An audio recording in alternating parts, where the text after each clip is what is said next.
Sebuah papan reklame di kota Singkawang roboh usai diterpa angin kencang. Beruntung, pada saat kejadian tidak ada pengendara yang melintas, sehingga tidak ada korban dari kejadian ini. Sebuah papan reklame berukuran besar di Jalan Diponegoro, Singkawang roboh pada Minggu malam sekitar pukul 9.30. Menurut saksi mata, robohnya papan reklame ini terjadi akibat dihantam angin kencang.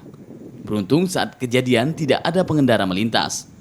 Namun papan reklame menimpa sebuah sepeda motor milik juru parkir di sekitar lokasi hingga mengalami kerusakan. Gila bisa parkirkan motor tadi tuh. Nah, saya penyantai juga sih. Jadi saya yang ketimpanya bisa diganti rugi lah. Kami pihak yang takutan ini. Sekitar 10 menit yang lalu lah. Oh, baru banget. Baru.